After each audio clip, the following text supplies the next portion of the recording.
Imagine living with someone who prays with you, laughs with you, gossips with you, someone you call sister, only to find out she was trying to poison you over a man you didn't even know she wanted. I didn't believe it until I almost drank my own death.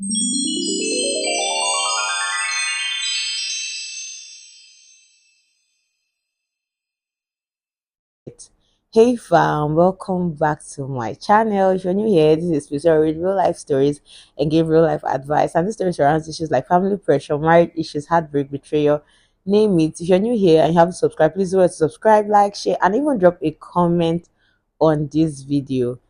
That story. I won't say much. Let's just get into it. This girl said, "Hi Debbie, I met this girl during my house hunting. I had just gotten a new job and I was desperate to leave my auntie's house. My salary was not so small, and you know how expensive ABJ is. Someone connected me to her through a WhatsApp group. She said she had a spare room and was looking for a flatmate to split the rent with. We met in person and everything just clicked, or so I thought. She was bubbly and very pretty. She worked at a bank nearby and was very organized. The house was a two-bedroom flat, clean, tiled, with good water. It felt like God has answered my prayers. We signed an agreement, split the bills, started living together. And for a while, it was heaven. We became close, too close maybe. I helped her cook sometimes. She would buy suya on her way back and call me, come and eat before I finish it. Oh, you know things like that now. We even talked about her ex. I told her about my numerous heartbreaks. Guess what, Debbie? We had nicknames for each other. She would call me wifey. I called her landlady. That was how close we were.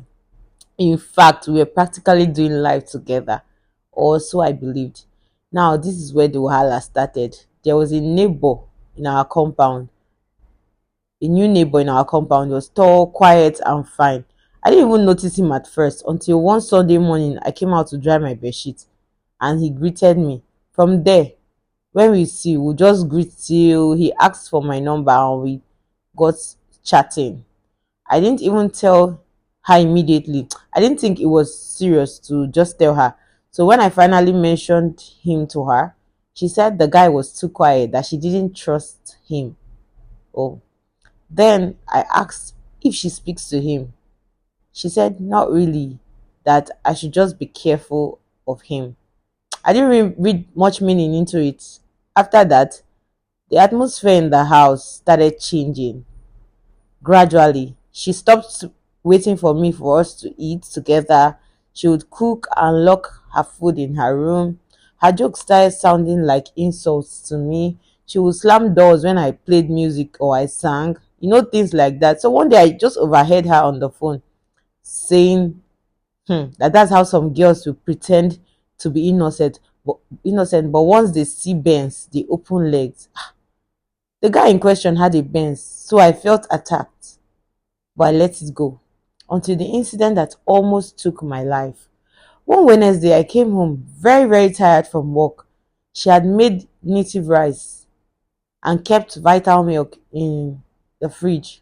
I love vital milk a lot though. So she left a note on the table that said, "Wifey, I made rice. Yours is in the pot. And you can also take the vital milk in the fridge if you want." I was touched. I felt like maybe she was trying to reconcile, or maybe she found out that she was doing too much. And I smiled. I just took off my shoes and I was about to eat when my phone rang. That our neighbor guy was calling. He was calling to check up on me. So he said he was on his way back home and he was nearby, that he would stop by our house. I was like, okay, cool. So I told him I was about to eat. So, but when the call ended, I just said, let me wait for him to come because I didn't want to eat. Well, I didn't want to make me, I didn't want him to come and meet me eating instead. So I had to wait for him. So when he came, I just brought out the vital milk to use and entertain him, since that was like the only drink in the house. So when I went inside to dish the rice, as I came out, I met him with the vital milk, frowning. Hmm. He said, "You gave me this. Why?" I didn't quite get it. Sorry, let me be sure my mic is on. I didn't quite get it. He said I should sniff it, that it smelled weird. I did, and truly it smelled weird. He opened it himself with the opener. So what could have happened? We checked the expiry date. It wasn't closed. So we decided to pour it out in a bowl. The bottom of this vitamin was thick and had a greenish tint. Not just sour, but strange. He looked at me and said, I think someone tampered with this. I was like, how now? You used an opener to open this. So what are you saying? But after the whole thing, I couldn't sleep that night at all. I wanted to believe it was just the bad vitamin and not somebody tampering with it. But something in me said no. I waited until she slept that night. I quietly packed a few things and went to a friend's house and stayed there for some time. During that time, I sent my neighbor to help me check something and collect my bag because I had some things I needed in the bag. So when she got into the room, she said she found a small rat poison on the wardrobe. So that was all the confirmation I needed because we don't use rat poison in the house. We do not. We have never used rat poison. I have never seen rats in the house. I didn't confront her. I just came to pack the rest of my things when she was out and blocked her. I don't know what she told people. I didn't care. I didn't have proof to go to the police, but my instincts were screaming, and God saved me. Yay! Jesus Christ. Jesus.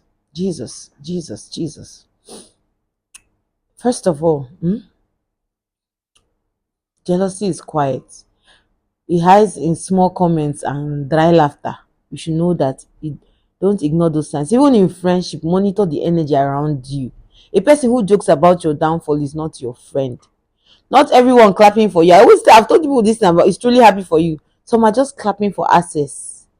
Be careful who you live with, especially those like that, especially people that you feel like the bonds are inseparable. Please, please mind when things are getting sour. Be careful, especially when things are you see this person's energy and all of a sudden the person comes back to laugh with you. Be careful. I don't know. Me, I can't judge. I was not there. I don't know if to say it was a bad vital milk or it was she that put the right poison inside. I don't know because I don't know what the gesture was for. She could have realized herself too. I don't want to speak in a biased light. She could have realized herself and said, okay, this girl did not do me anything. Said, let me go, me and her have been friends for the sake of how we have been and all of that. Maybe she just decided, but who knows? Who knows if the thing was not in the rice, it was in the vitamin? Because I don't understand how. And the fact that she said they don't see rat, they've never used rat poison in that house. Nobody has done anything like rat poison, and that girl is seeing rat poison.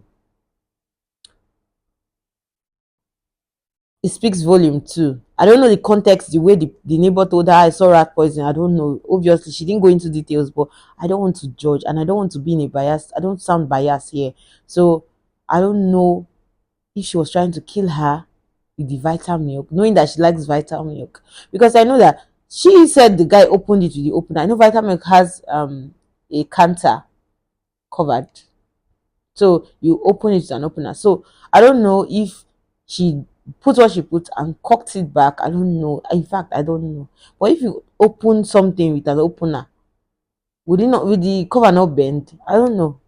So a lot of things that we don't even know. A lot of things that might have unraveled. She might have tried to kill you. You know better, and that's why you're sharing. So I don't think I should go further. I want you guys to share your thoughts, drop your opinions in the comments about this story because I don't want to sound biased. I don't want to also sound like the friend did it or the friend did not. So I don't know. Share your thoughts, drop your opinions. Let's hear from you guys, okay? If you have a story to share that relates to this or is around this light, please, I always tell you guys, don't forget to share. Your story might help someone. Your story might help someone. I always tell you guys, more real stories and honest advice coming to your screens, guys. Just don't forget to turn on your notification bell so you don't miss any stories at all. And if you have a story to share, anonymous or not, please drop it in the email description box. We will read it here, guys. We'll read it here. This is Dear Debbie, where every single story has a voice. I always tell you guys. See you guys in the next episode. Thanks for watching. Bye, guys.